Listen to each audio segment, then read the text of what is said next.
Hello everyone, मैं प्रियंका स्वागत करती हूँ आप सभी का फिर से एक नए वीडियो में।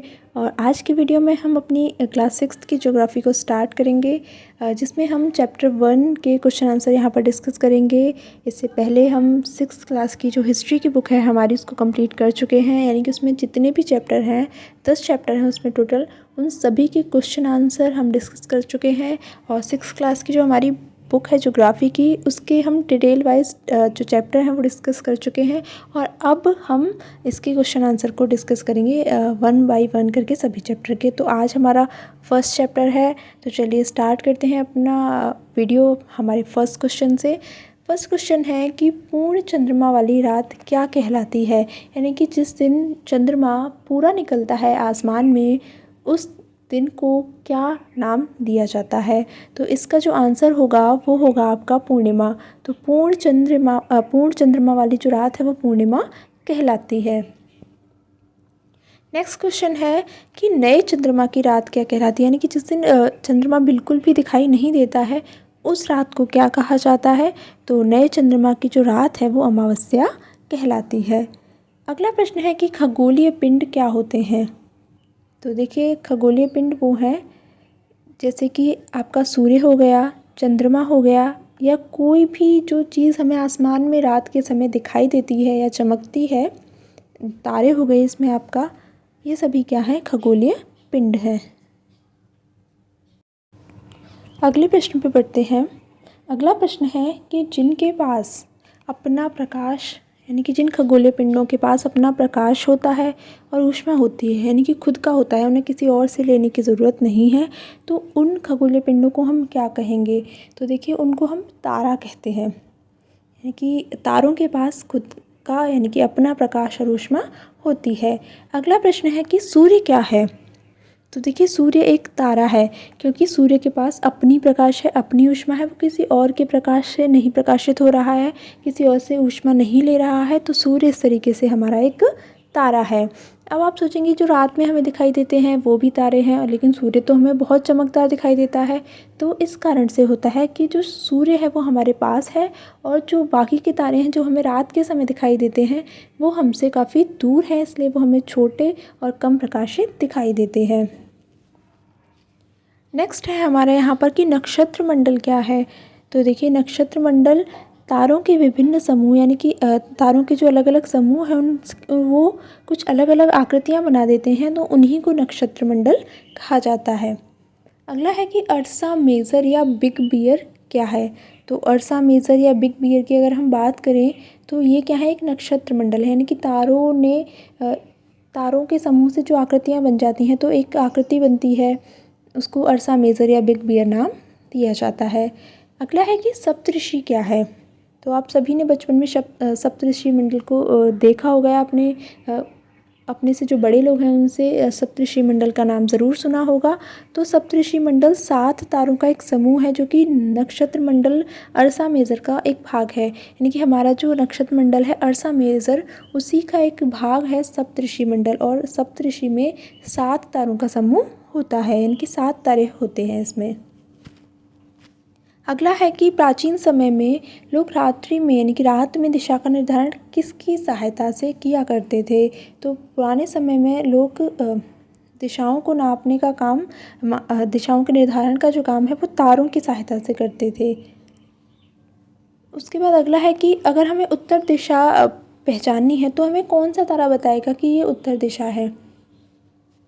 तो देखिए, ध्रुव तारा जो है वो उत्तर दिशा को बताता है। बाकी के तारे जो हैं अपनी स्थान बदलते रहते हैं, लेकिन जो ध्रुव तारा है वो हमेशा उत्तर दिशा में ही रहता है। तो इससे हमें उत्तर दिशा का पता लग जाता है कि इस तरफ उत्तर दिशा है। अगला प्रश्न है कि जिन खगोलीय पिंडों में अपनी प्रकाश और ऊष्मा नहीं होती है उन्हें क्या कहते हैं। तो देखिए, जिनमें अपनी प्रकाश और ऊष्मा होती है उन्हें तो तारा कहते हैं, और जिनमें अपनी प्रकाश और ऊष्मा नहीं होती है उन्हें हम ग्रह कहते हैं, यानी कि ग्रहों के पास अपनी प्रकाश और ऊष्मा नहीं होती तो वो किसके प्रकाश से चमकते हैं। तो देखिए, वो तारों के प्रकाश से प्रकाशित होते हैं। अगला है कि जो ग्रह है उसको अंग्रेज़ी में क्या कहते हैं। तो अंग्रेज़ी में ग्रह को प्लैनेट कहते हैं, ठीक है। और हमारे कितने प्लैनेट हैं, 8 प्लैनेट हैं टोटल। अब देखिए हमारी जो पृथ्वी है वो संपूर्ण ऊष्मा, यानी कि हमारी जो पृथ्वी है वो एक ग्रह है और ग्रह के पास अपना प्रकाश और ऊष्मा नहीं है। तो हमारी जो पृथ्वी है वो अपनी प्रकाश और ऊष्मा ये कहाँ से प्राप्त करती है? तो देखिए वो करती है सूर्य से, यानी कि सूर्य एक तारा है और हमारी पृथ्वी क्या है, एक ग्रह है और ये सूर्य से अपनी प्रकाश और ऊष्मा प्राप्त करती है। अगला है कि जियोलॉजी जो शब्द है इसका अर्थ क्या होता है? तो जियोलॉजी शब्द का जो अर्थ होता है वो पृथ्वी का अध्ययन, यानी कि इसमें पृथ्वी का अध्ययन किया जाता है। अगला है कि सूर्य के परिवार को क्या कहते हैं? तो सूर्य के परिवार को सौर मंडल कहा जाता है, जिसमें 8 ग्रह, सूर्य ये सब मिलकर सूर्य का परिवार बनाते हैं। अगला है हमारा यहाँ पर कि किन ग्रहों के चारों ओर छल्ले हैं? तो देखिए हमारे सौर मंडल में ऐसे 3 ग्रह हैं जिनके चारों ओर छल्ले हैं, जिसमें पहला है आपका बृहस्पति, दूसरा है शनि और तीसरा है आपका यूरेनस।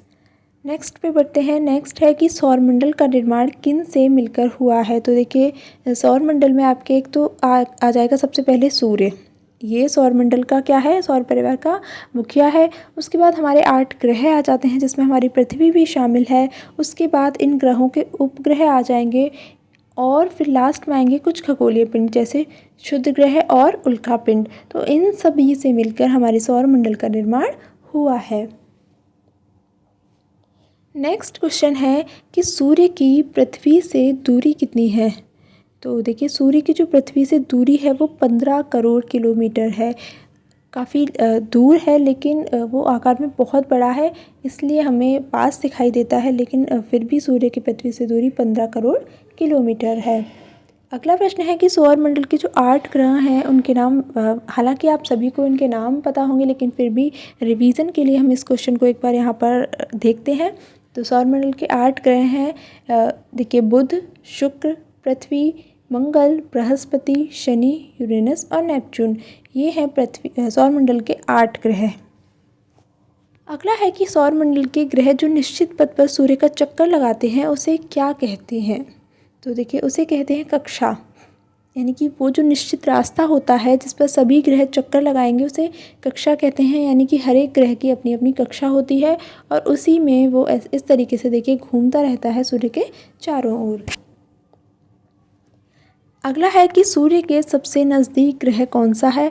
तो सूर्य के सबसे नज़दीक का जो ग्रह है वो है आपका बुध। बुध सूर्य के सबसे नज़दीक का ग्रह है और ये क्योंकि सबसे नज़दीक का ग्रह है तो यहाँ पर प्रश्न बनता है कि सूर्य का चक्कर लगाने में बुध को कितने दिन का समय लगता है? तो देखिए 88 दिन का जो समय है वो बुध को लग जाता है।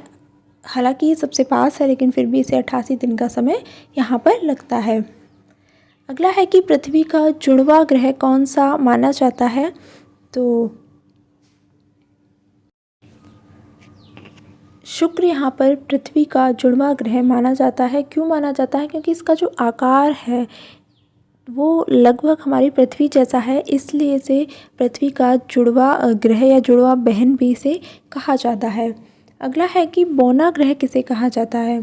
कौन सा ग्रह है जो बौना है? तो देखिए प्लूटो पहले हमारे जो ग्रह होते थे वो 9 माने जाते थे, लेकिन प्लूटो को बौने ग्रह की कैटेगरी में डालने के बाद अब हमारे पास सिर्फ हमारे 8 ग्रह ही बचते हैं।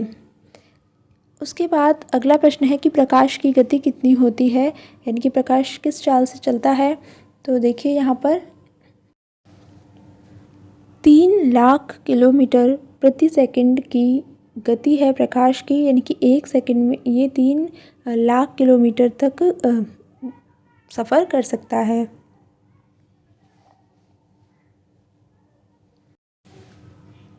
सूर्य के प्रकाश को पृथ्वी तक पहुंचने में कितना समय लगता है? तो देखिए 8 मिनट का जो समय है वो सूर्य के प्रकाश को पृथ्वी तक पहुंचने में लग जाता है।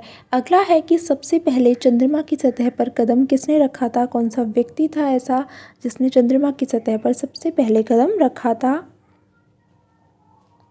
तो देखिए वो थे नील आर्मस्ट्रॉन्ग। नील आर्मस्ट्रॉन्ग ने ही चंद्रमा की सतह पर सबसे पहले कदम रखा था।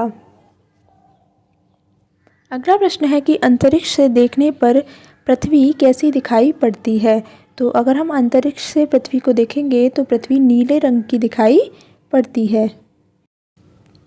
नेक्स्ट पे चलते हैं। नेक्स्ट क्वेश्चन है कि नीला ग्रह किसे कहा जाता है? तो देखिए हमारी पृथ्वी को ही नीला ग्रह कहा जाता है। और क्यों कहा जाता है? क्योंकि इसका जो अधिकांश भाग है वो पानी से ढका हुआ है, इस कारण से नीला ग्रह कहा जाता है। अगला है कि पृथ्वी के उपग्रह का क्या नाम है? तो हमारे पृथ्वी के उपग्रह का नाम है चंद्रमा। हमारी पृथ्वी का एक ही उपग्रह है और उसका नाम है चंद्रमा। अगला है कि चंद्रमा की पृथ्वी से दूरी कितनी है? तो चंद्रमा की पृथ्वी से दूरी है 3,84,400 किलोमीटर। अब प्रश्न बनता है कि उपग्रह क्या होता है? तो देखिए जो ग्रह के चारों ओर चक्कर लगाते हैं वो उपग्रह होते हैं, यानी कि जैसे जो ग्रह हैं वो सूर्य के चारों ओर चक्कर लगा रहे हैं, उसी तरह जो उपग्रह हैं वो ग्रह के चारों ओर चक्कर लगाते हैं, यानी कि जो चंद्रमा है वो हमारी पृथ्वी के चारों ओर चक्कर लगाता है। अगला है कि अंतरिक्ष में उपस्थित कुछ भारतीय उपग्रहों के नाम बताने हैं हमें यहाँ पर। तो इनके नाम हैं IRS, इनसैट, एडुसैट। ये अंतरिक्ष में उपस्थित कुछ भारतीय उपग्रहों के नाम हैं। नेक्स्ट है कि चंद्रमा पृथ्वी का चक्कर कितने दिन में पूरा करता है? तो चंद्रमा को पृथ्वी का चक्कर पूरा करने में लगभग 27 दिन का समय लग जाता है। नेक्स्ट है कि शुद्ध ग्रह, अभी आपने पढ़ा था, तो ये कहाँ पाए जाते हैं? तो देखिए जो शुद्ध ग्रह हैं वो मंगल और बृहस्पति की कक्षाओं के बीच में पाए जाते हैं। अगला प्रश्न है कि उल्का पिंड क्या होते हैं? तो देखिए उल्का पिंड होते हैं जो सूर्य के चारों ओर चक्कर लगाने वाले पत्थरों के छोटे छोटे टुकड़े जो होते हैं वो आपके उल्का पिंड कहलाते हैं।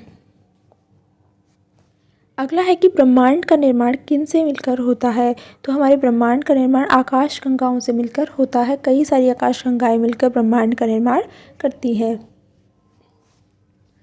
तो देखिए ये थे हमारे आज के चैप्टर 1 के इम्पॉर्टेंट क्वेश्चंस। आई होप आपको वीडियो अच्छा लगा होगा, और अगर वीडियो अच्छा लगा है तो प्लीज़ चैनल को सब्सक्राइब और वीडियो को लाइक ज़रूर कर दें। तो आज के लिए इतना ही, मिलते हैं एक नई वीडियो में एक नए टॉपिक के साथ। तब तक के लिए थैंक यू सो मच।